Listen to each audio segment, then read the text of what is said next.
إن الحمد لله نحمده ونستعينه ونستغفره ونؤمن به ونتوكل عليه ونعوذ بالله من شرور أنفسنا ومن سيئات أعمالنا من يهده الله فلا مضل له ومن يضلل فلا هادي له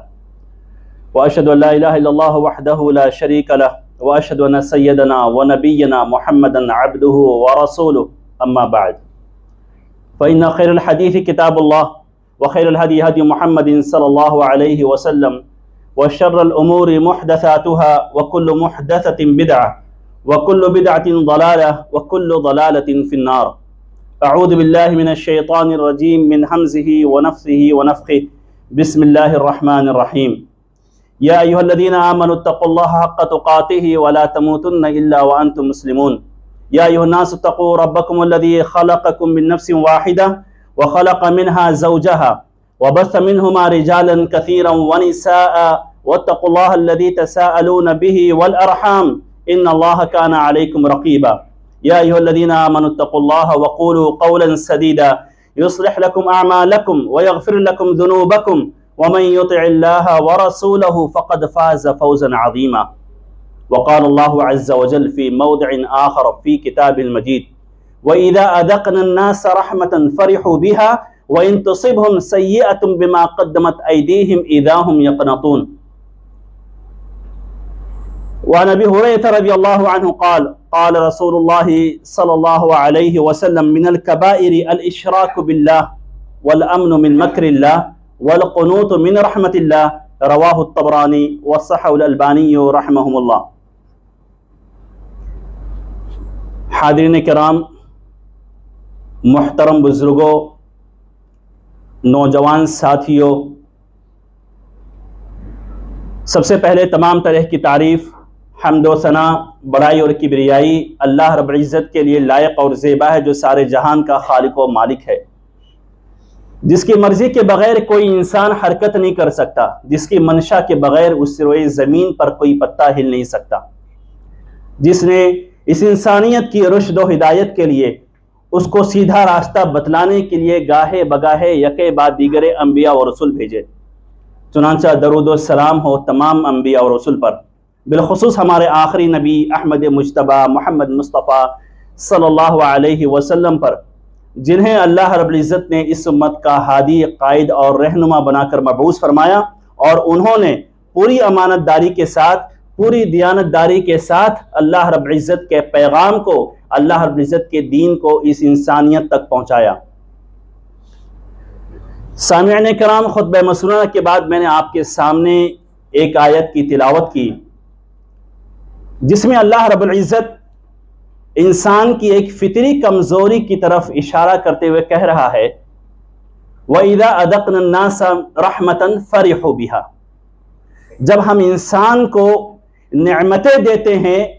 خوشیاں دیتے ہیں، تو وہ اس خوشیوں سے لطف اندوز ہوتا ہے، اس خوشیوں میں مست رہتا ہے، مگن رہتا ہے.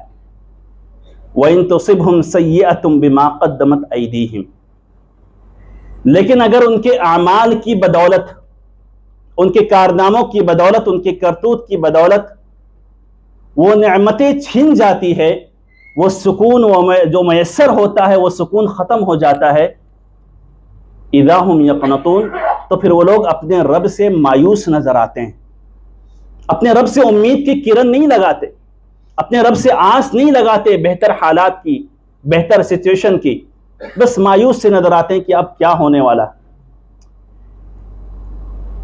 سامعین کرام، آج کے اس خطبے میں انسان کی اسی کمزوری کی طرف اور ایک مومن ہونے کی حیثیت سے ہماری ذمہ داری کیا بنتی ہے. جب حالات خراب ہوں، پریشانی ہو، چاروں طرف سے مصیبتوں نے گھیر رکھا ہو، تو اس وقت ہمارا موقف اور ہمارا اسٹینڈ کیا ہونا چاہیے؟ دیکھیے، انسان کی زندگی میں نشیب و فراز آتے رہیں گے. اگر ہم یہ سوچتے ہیں کہ ہماری زندگی میں صرف خوشیاں ہی خوشیاں ہوں، نعمتیں ہی نعمتیں ہوں، اچھائیاں ہی اچھائیاں ہوں، اور زندگی بڑے پرسکون انداز میں گزر رہی ہو، تو یہ ہماری خام خیالی ہے اور غلط فہمی ہے. حالات اچھے بھی ہوتے ہیں، حالات برے بھی ہوتے ہیں، کبھی ایسی چیزیں آئیں گی ہمارے سامنے جن کو ہم دیکھنا چاہتے ہیں، جن کے بارے میں یا جن کو ہم سننا چاہتے ہیں اور جن کا ہم سامنا کرنا چاہتے ہیں،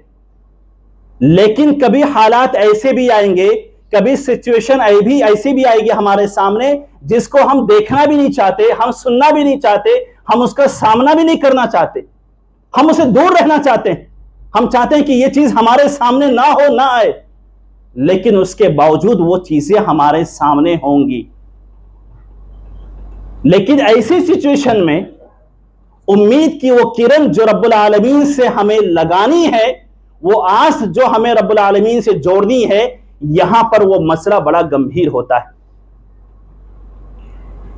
ایک کسان اپنی کھیتی میں فصل لگاتا، بیج ڈالتا ہے اس امید کے ساتھ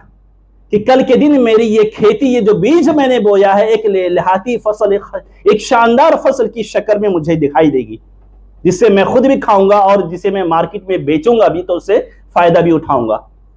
ایک بزنس مین اس امید کے ساتھ میں کہیں پر پیسہ لگاتا ہے کہ 2-4 روپے مجھے اس سے منافع ملے گا۔ ایک طالب علم جب امتحان آتا ہے تو اس امید کے ساتھ میں محنت کرتا ہے کہ میں اس امتحان میں پاس ہو جاؤں گا۔ ایک مزدور دن بھر محنت کرتا ہے اس امید کے ساتھ کہ شام کے وقت مجھے میرا حصہ ملے گا، میرا محنتانہ ملے گا۔ لیکن کیا سچویشن ہو کہ اگر کسان کی ساری محنت، اس کا بیج ڈالنا، اس کا محنت کرنا، اور وہ فصل جب تیار ہو جائے، جب اس سے فائدہ اٹھانے کا موقع آئے، تو پھر خدا کی جو ہے قدرت یا مشیت کہ وہ لہاتی فصل جل جائے، تباہ ہو جائے، برباد ہو جائے، سیلاب کے ذریعے سے یا کسی چیز کے ذریعے سے، یا ایک بچہ جو امتحان کے لیے محنت کرتا رہا، دن رات محنت کرتا رہا، لیکن جب رزلٹ آیا تو اس کے مزاج کے مطابق نہیں نکلا، اس کے مزاج کے موافق نہیں نکلا۔ ایک بزنس مین پیسہ لگایا تھا اس امید کے ساتھ کہ مجھے یہاں سے پیسہ ملے گا، لیکن وہ پیسہ ڈوب گیا اس کا۔ اب یہاں پر یہ امید کی کرن ہمیں جاگنی چاہیے اور جگانی چاہیے، ہمارے دل میں جو امید کی کرن جاگنی چاہیے۔ اور یہیں پر جو امید کی کرن کہ جب حالات ہمارے موافق نہیں ہے، رزلٹ ہماری منشا کے مطابق نہیں ہے، جو ایکسپیکٹ کر رہے تھے، جو سوچ رہے تھے، وہ ہمارے مطابق نہیں نکلا۔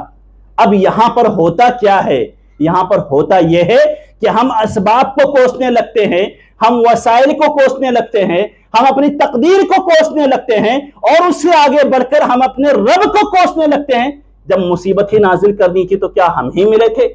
کیا پریشانی نازل کرنے کے لیے ہم ہی ملے تھے؟ یہ میرے ساتھ میں ہی ایسا کیوں ہوتا ہے کہ میں کچھ بھی کرتا ہوں تو میرا نقصان ہی نقصان ہوتا ہے، میرا خسارہ ہوتا ہے؟ یہ سچویشن ہماری ہوتی ہے۔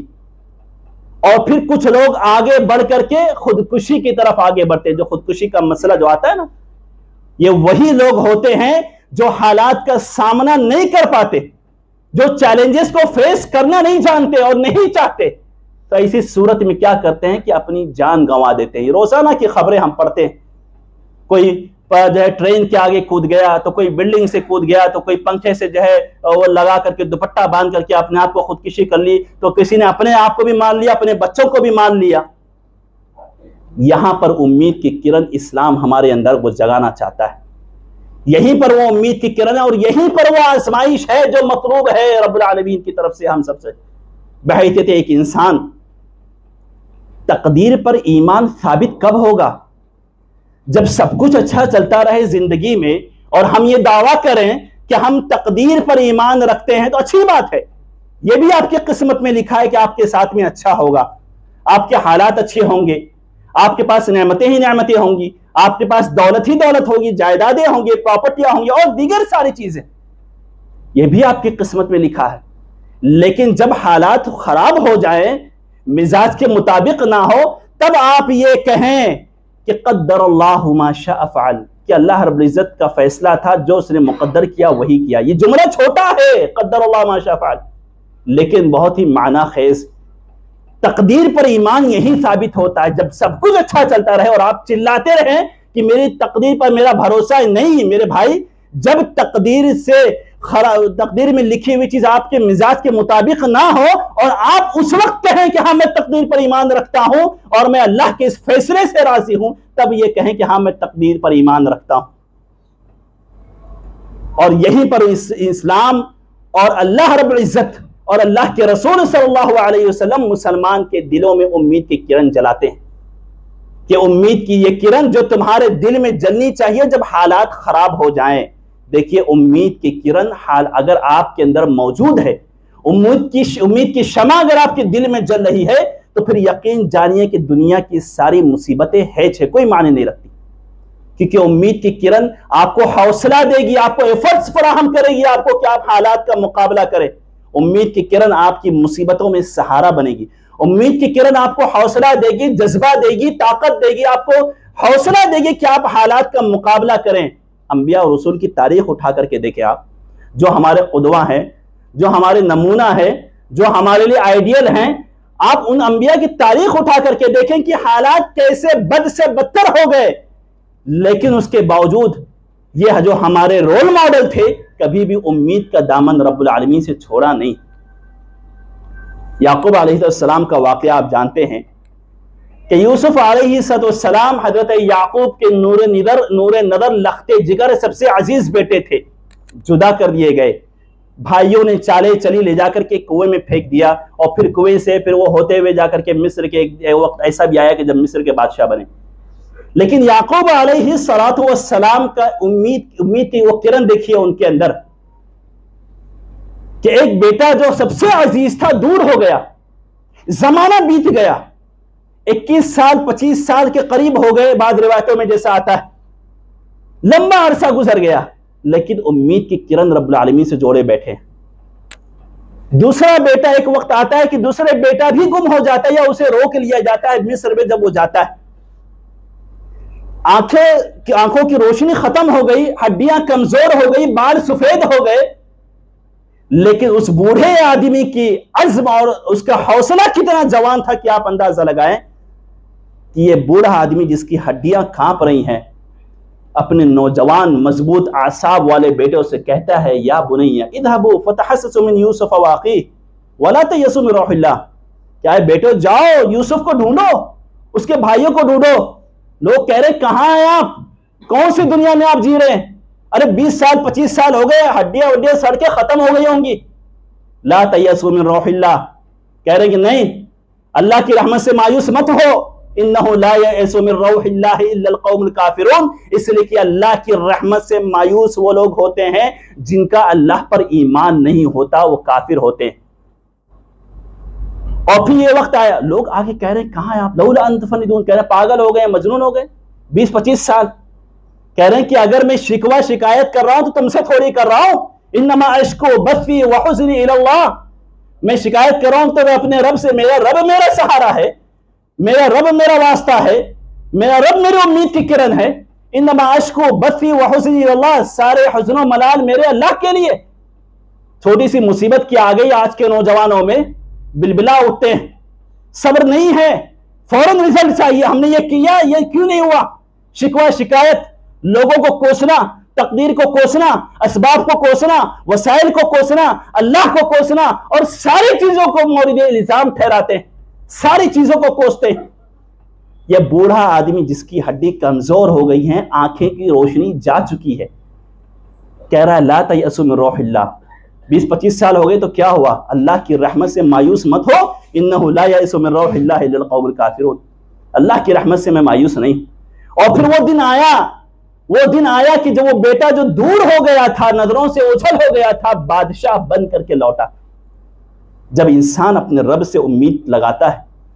اپنے سارے شکوے شکایتیں اپنے رب سے کرتا ہے، اس سے جوڑتا ہے، تو پھر رب العالمین بھی اس کو ویسے ہی پھل دیتا ہے. موسیٰ علیہ السلام، آپ جانتے ہیں کہ موسیٰ علیہ السلام ان کی پوری قوم کو، جب فرعون اور اس کے لشکر نے یہ طے کر لیا کہ کل صبح اٹھ کر کے یہ بڑے ڈسٹرب کر رہے ہیں یہاں پر، ان کو صبح اٹھ کر کے ختم کر دینا. موسیٰ علیہ السلام کو معلوم ہوتا ہے تو موسیٰ علیہ السلام اپنی پوری لشکر کو لے کر کے، اپنی قوم کو لے کر کے نکل اٹھتے، رات ہی رات میں نکل جاتے. فرعون کو معلوم پڑتا ہے، فوراً پیچھا کرتا ہے، اور پیچھا کرتے کرتے ایک ایسی جگہ پر پہنچتے ہیں کہ موسیٰ علیہ السلام دیکھتے ہیں کہ آگے سمندر، پیچھے لشکر، کرے تو کیا کرے. فلما ترا الجمعان، قرآن نے نقشہ کھینچا ہے، فلما ترا الجمعان قال اصحاب موسیٰ انا لمدرکون، جب دونوں لشکر آمنے سامنے ہو گئے تو موسیٰ علیہ السلام کے ساتھی کہنے لگے اِنَّا لَمُدْرَكُونَ، موسیٰ ہماری کہانی ختم ہو گئی، پیچھے لشکر، آگے سمندر میں جائیں گے ڈوب جائیں گے، پیچھے جائیں گے تو لشکر، اتنی بڑی تعداد، ہماری تو کہانی ختم ہو گئی، اِنَّا لَمُدْرَكُونَ، پا لیے گئے ہم، ختم ہو گئے ہماری کہانی۔ لیکن موسیٰ علیہ السلام کے وہ ایمانی رمق دیکھیے، اور اللہ کی ذات سے اس مشکل حالات میں جب سارے راستے مسدود ہیں، سارے اسباب منقطع ہیں، کوئی راستہ نہیں ہے، کہہ رہے ہیں کلا ان معی ربی سیہدین، نہیں میرے ساتھیوں، مجھے ہرگز نہیں، مجھے امید ہے میرا رب مجھے راستہ دکھلائے گا، ان معی ربی سیہدین، میرا رب میرے ساتھ ہے، سیہدین، وہ مجھے راستہ دکھلائے گا۔ سارے راستے بند ہیں، پھر بھی امید کی وہ کرن دیکھیے اس نبی کے اندر، ان معی ربی سیہدین، کہاں ہے وہ ہمارا ایمان، کہاں ہے ہمارا وہ دین، ہماری وہ دینی رمق، وہ ایمانی غیرت، کہ ذرا سا کچھ ہوتا ہے چہرے پر حزن و ملال اور آنسو ٹپکاتے ہوئے ہر جگہ شکوہ شکایت کرتے، ہر در پہ چکر لگاتے، سارے راستے، ان معی ربی سیہدین، میرا رب میرے ساتھ ہے، مجھے راستہ دکھلائے گا۔ اور پھر موسیٰ کا وہ ایمان سے رب کو اتنا پسند آیا، پھر اللہ کو اسباب کی ضرورت نہیں پڑتی، اللہ کو وسائل کی ضرورت نہیں، اس کا معاملہ تو ایسا ہے، کن فسیکن، ہو جائے تو ہو جائے گا۔ موسیٰ کا ایمان دیکھ کر کے کہا کہ موسیٰ جو ہاتھ میں لاٹھی ہے اس کو لے کر کے سمندر میں مارو، راستے بن جائیں گے۔ اور پھر موسیٰ نے سمندر میں مارا، پھر راستے بنے، پوری قوم نکل گئی، اور پھر اس کے بعد جو لوگ پیچھا کر رہے تھے، ستا رہے تھے، وہ جب آئی تو پھر اللہ رب العزت نے ان کو ڈبا دیا، ہمیشہ کے لیے نجات دلا دیا۔ یہ ہے ایمان کی رمق اور ایمانی غیرت اور اللہ کی ذات پر بھروسہ اور اس سے امید کی کرن، کہ پھر اللہ نے ہمیشہ کے لیے نجات دلا دیا۔ ابراہیم علیہ السلام، یا اسی طریقے سے زکریا علیہ السلام، جب بیٹا نہیں ہو رہا ہے، شکایت کر رہے ہیں اللہ تعالیٰ سے کہ رب انی وہن العظم منی واشتعل الرأس شیبا، اے میرے رب میں بوڑھا ہو گیا، میری ہڈیاں کمزور ہو گئی، واشتعل الرأس شیبا، بال سفید ہو چکے ہیں، وامرأتی عاقر، میری بیوی بانجھ ہے، سارے وسائل ختم، دنیا کے وسائل ہے ہی نہیں، بیٹے ہونے کی کوئی امید نہیں۔ یہاں تو 2-4 سال 10 سال گزرتا ہے تو پھر قبروں کے سجدے ہونے لگتے ہیں، قبروں کے طواف ہونے لگتے ہیں، درگاہوں کے چکر لگنے لگتے ہیں کہ بیٹا کیوں نہیں ہو رہا ہے، بیٹی کیوں نہیں ہو رہی ہے، سسرال کی طرف سے پریشر، اور پھر نہ جانے کیا کیا چیزیں، جو بہو ہوتی ہے جس کے بچے نہیں ہو رہے تھے، نہ جانے کیا کیا پریشر جھیلتی،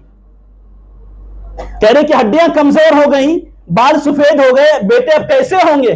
لیکن کیا کہا، وَلَمْ أَكُنْ بِدُعَائِكَ رَبِّ شَقِيًّا، لیکن میرے رب میں نے ایک پل بھی دعا نہیں چھوڑی، تیرے سے امید کی کرن نہیں چھوڑی میں نے۔ اور پھر وہ دن آیا کہ جب اللہ رب العزت نے یحییٰ علیہ السلام کی شکل میں ایک بہترین بیٹا دیا، جو آگے چل کر کے نبی بھی بنا۔ تو میرے بھائی، یہ انبیاء ہمارے لیے اسوہ ہیں، اور کیوں دور جائیں، نبی کریم صلی اللہ علیہ وسلم کی زندگی آپ اٹھا کر کے دیکھیں، کہ نبی کریم صلی اللہ علیہ وسلم کی زندگی میں آپ دیکھیں، آپ قرآن پڑھیں، حدیثیں پڑھیں، نبی کریم صلی اللہ علیہ وسلم کی سیرت پڑھیں، ہر ایک چیز آپ کو امید دلائے گی۔ یہ قرآن کی آیتیں ہم جی کس لیے رہے، ایک امید کی کرن ہے کہ اللہ رب العزت ہمیں معاف کرے گا اور ہم انشاءاللہ جنت میں جائیں گے، اور پھر دنیا کی مصیبتیں کوئی معنی نہیں رکھیں گی میرے بھائی، دنیا کی مصیبت کوئی معنی نہیں رکھتی۔ دنیا تو مومنوں کے لیے ویسے بھی قید خانہ ہے، اور قید خانے میں آپ یہ سوچیں کہ ساری سہولت مل جائے گی، ساری فیسلٹی مل جائے گی، نہیں ہوتا۔ قید خانہ مطلب تکلیف۔ مسلم کی روایت ہے کہ دنیا سجن المؤمن و جنت الکافر، کہ دنیا تو مومن کے لیے قید خانہ ہے، کافروں کی جنت ہے، تو قید خانے میں سہولت نہیں ملنے والی۔ تو نبی کریم صلی اللہ علیہ وسلم کی زندگی آپ اٹھا کر کے دیکھیں، کیسے امید کی کرن ان کے ہاں ہے۔ آپ اندازہ لگائیں کہ طائف میں جب آپ تشریف لے جاتے ہیں، کس غرض سے؟ ان کو ایمان قبول کروانے کے لیے، اسلام کی دعوت دینے کے لیے، کس کے فائدے کی بات کرنے کے لیے؟ ان کے فائدے کی بات کرنے کے لیے، ان کے فائدے کے لیے، ان کی منفعت کے لیے، ان کی دنیا سنوارنے کے لیے، ان کی آخرت سنوارنے کے لیے طائف تشریف لے گئے۔ اور سلوک کیا ہوا؟ سلوک یہ ہوا کہ ایک آدمی بھی ایمان قبول نہیں کیا، یا ایمان نہیں لایا اور اسلام قبول نہیں کیا، اور اس کے آگے بڑھ کر کے کہ اسلام قبول نہ کرنا تو دور کی بات، اپنے اوباشوں، بدماشوں اور گنڈوں کو لگا دیا کہ ان کو پتھر مارتے رہو۔ راستے سے گزر رہے ہیں، زید بن حارثہ کہتے ہیں کہ ہم راستے سے چلتے تھے، دونوں راستوں میں لوگ کھڑے رہتے تھے، پتھر مارتے تھے کہ اللہ کے رسول صلی اللہ علیہ وسلم کا خون سر سے نکل کر کے پاؤں کی جوتی میں جم گیا۔ اور پھر اس کے بعد جب ایک باغ میں آرام کرنے کے لیے رکتے ہیں تو پھر رب کو بھی غیظ و غضب اور جلال آتا ہے، آسمان سے فرشتہ بھیجتا ہے، پہاڑ کا فرشتہ آتا ہے اور کہتا ہے کہ اے محمد آپ حکم دے، یہ جو سلوک ان طائف والوں نے، ان شہر والوں نے کیا ہے، آپ حکم دے میں ان کو دو پہاڑوں کے بیچ میں رکھ کے پیس دوں، ان کی کہانی ختم کر دوں۔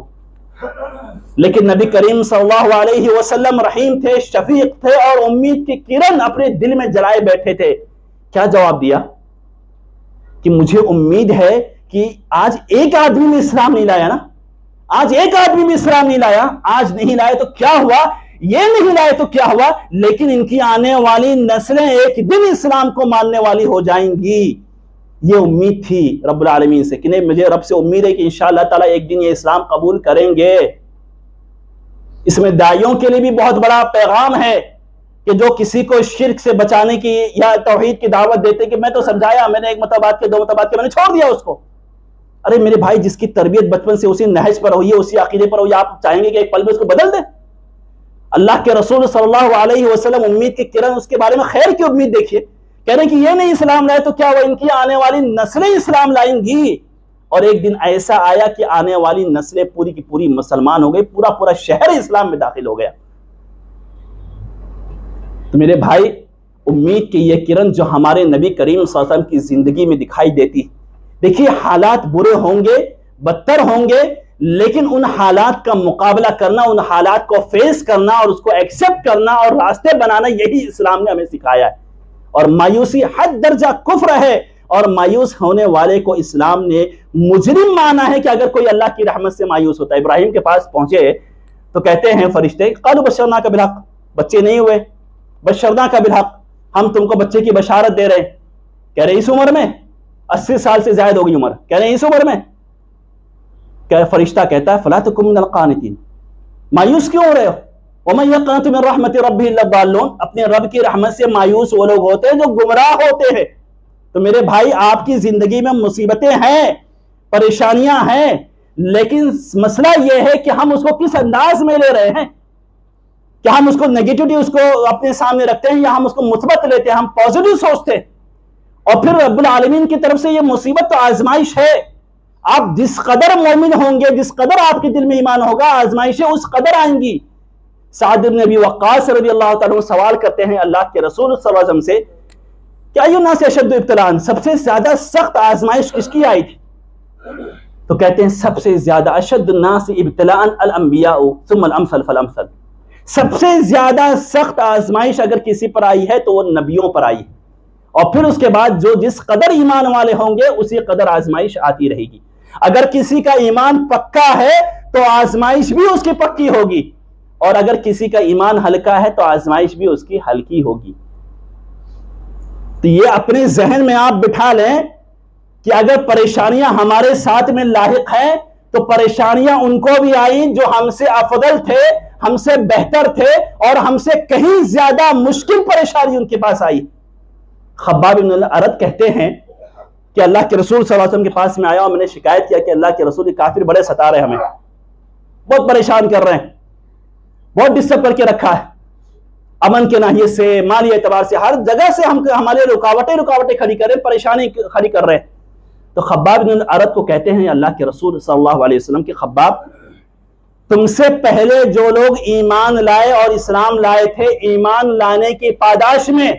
اسلام قبول کرنے کے جرم میں، مسلمان ہونے کی بنیاد پر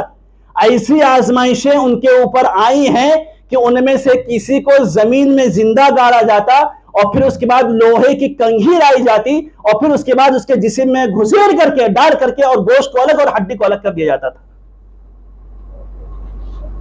اور اسی طریقے سے بعد ایسے بھی ہوتے تھے کہ جن کو زمین میں گاڑ کر کے پھر اس کو آری سے رکھ کر کے آدھا آدھا چیر دیا جاتا تھا۔ پھر کیا پریشانی ہے ہماری، پھر کیا مصیبتیں ہمارے پاس آ رہی؟ یہ وہ لوگ آزمائے گئے جو ہم سے افضل تھے، ہم سے بہتر تھے، ایمان میں، عمل میں، عقیدے میں، منہج میں، ہر ناحیے سے ہم سے افضل تھے، ان کے اوپر آزمائشیں آئیں۔ تو پھر ہم کیا ہیں؟ چھوٹی سی پریشانی کیا آتی ہے کہ ہم بلبلا اٹھتے ہیں، چھوٹی سی تکلیفیں کیا ہیں کہ ہم جو ہے در در کے ٹھوکرے اور در کے چکر لگانے لگتے ہیں۔ اللہ نے ہماری تربیت اسی پر کی ہے، سَيُهْزَمُ الْجَمْعُ وَيُوَلُّونَ الدُّبُرَ بَلِ السَّاعَةُ مَوْعِدُهُمْ وَالسَّاعَةُ أَدْهَىٰ وَأَمَرُ۔ قرآن میں اللہ تعالیٰ فرماتا ہے سیہزم الجمع ویولون الدبر، یعنی قریب یہ لشکر، یہ بڑی تعداد میں یہ کفار جو تم کو ستا رہے ہیں، شکست کھا کر بھاگیں گے،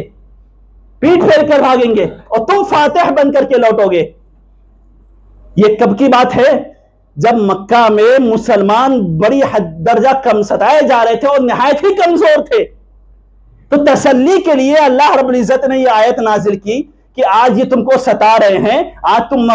مجبور ہو، مقہور ہو، مغلوب ہو، پریشان ہو، آج تم ستائے جا رہے ہو، کل کے دن یہ انشاءاللہ تم فاتح بن کر کے لوٹو گے۔ تو کہتے ہیں سیہزم الجمع، یہ جو تعداد، یہ لشکر جو دیکھ رہے ہو، یہ شکست کھا کر بھاگنے والے ہیں۔ علماء لکھتے ہیں اور جو عربی جانتے ہیں وہ سمجھتے ہوں گے کہ عربی میں لفظ سین کس لیے آتا ہے؟ سیہزم الجمع، عن قریب یہ لشکر شکست کھا کر بھاگے گا، یعنی کافر پریشان ہو جائیں گے، کافر بھاگیں گے، تم فاتح ہوگے۔ یہ جو سین کا لفظ آتا ہے، یہ سین کا مطلب ہوتا ہے کہ کوئی چیز کل ہونے والی ہے یا پرسوں ہونے والی،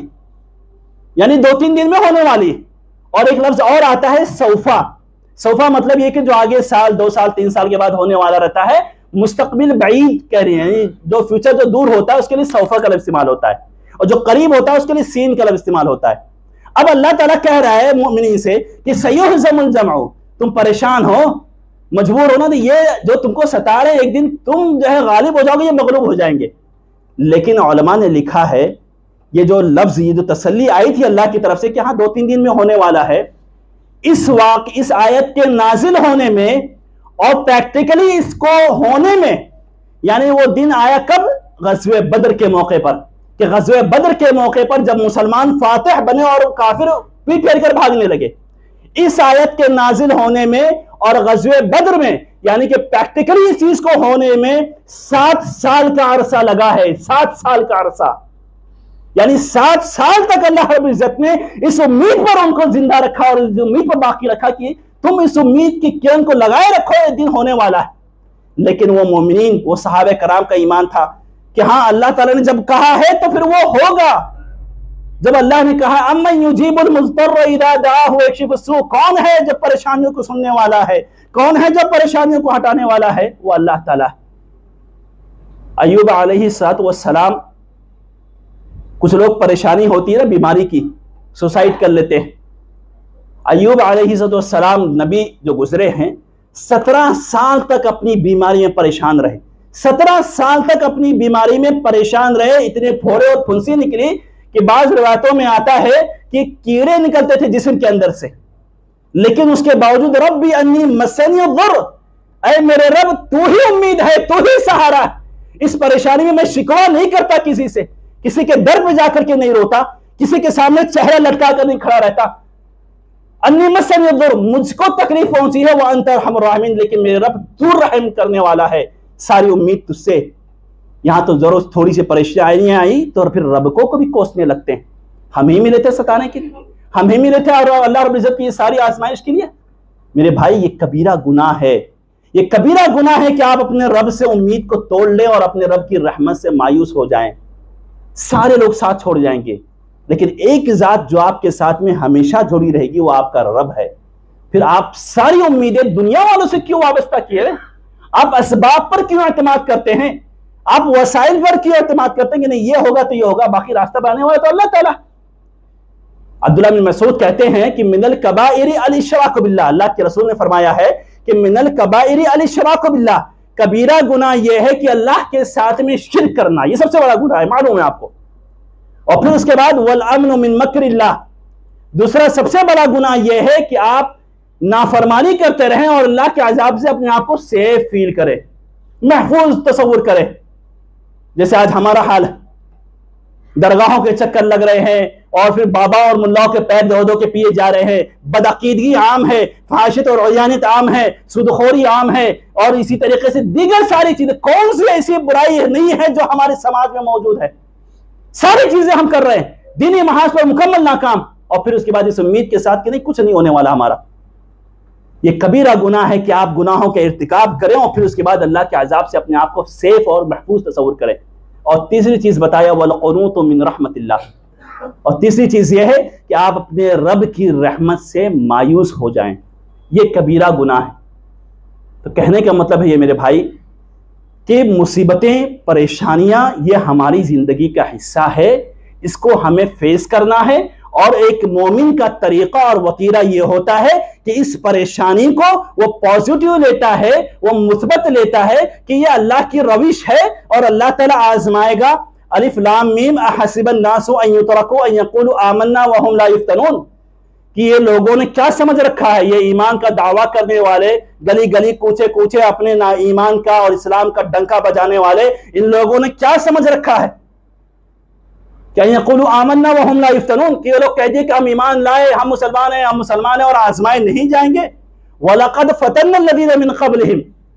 ہم نے تم سے پہلے لوگوں کو آزمایا ہے۔ فَلَا يَعْلَمَنَّ اللَّهُ الَّذِينَ صَدَقُوا وَلَا يَعْلَمَنَّ الْكَاذِبِينَ، اللہ رب العزت دیکھنا چاہتا ہے کہ تم میں سے کون سچا ہے اور کون جھوٹا ہے اپنے اس دعوے میں، اور اپنے اس ایمان کے جو تم نے دعویٰ کر رہے ہو یا ایمان کے تعلق سے جو بول رہے ہو کہ ہم مسلمان ہیں، اللہ رب العزت حالانکہ بہتر جانتا ہے لیکن وہ تم کو آزمانا چاہتا ہے۔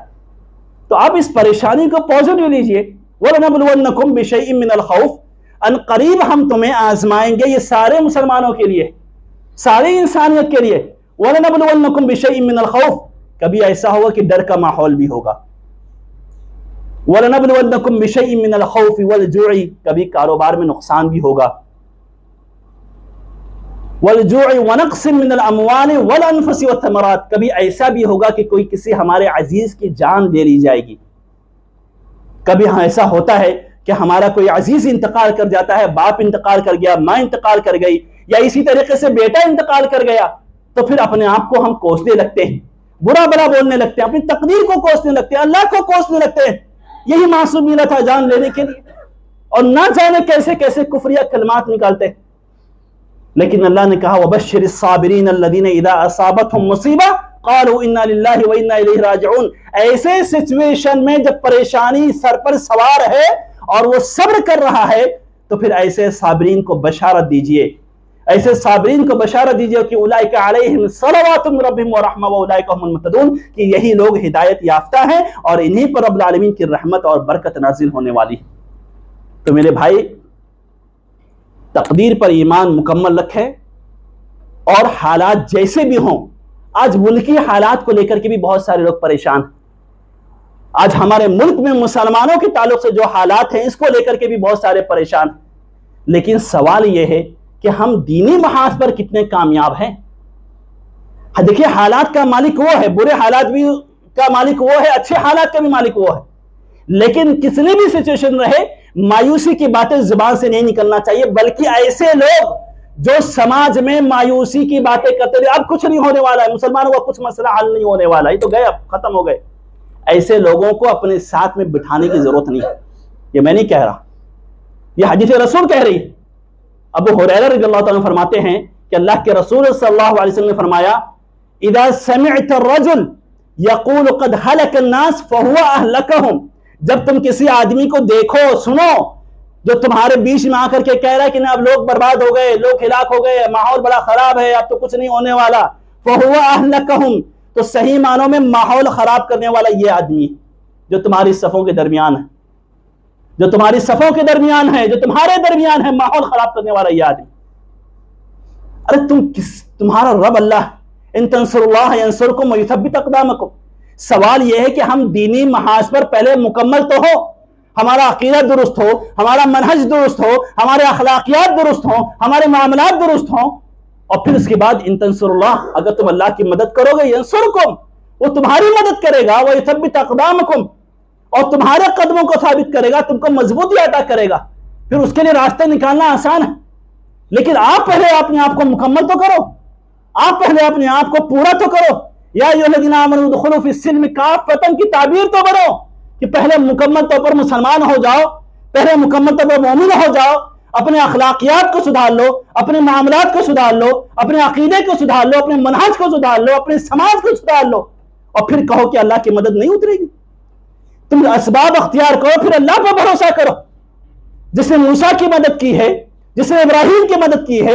جس نے یوسف کی مدد کی ہے، اور جس نے نبی کی مدد کی ہے، آپ وہ ساری چیزیں اختیار کریں، پھر دیکھیں کہ اللہ کی مدد نہیں اترتی۔ ایک آخری بات کر کے اپنی گفتگو ختم کرو کہ جب مکہ میں مدینہ میں غزوہ خندق کے موقع پر چاروں طرف سے لوگ چلے آئے، مسلمانوں پر حملہ کرنے کے لیے،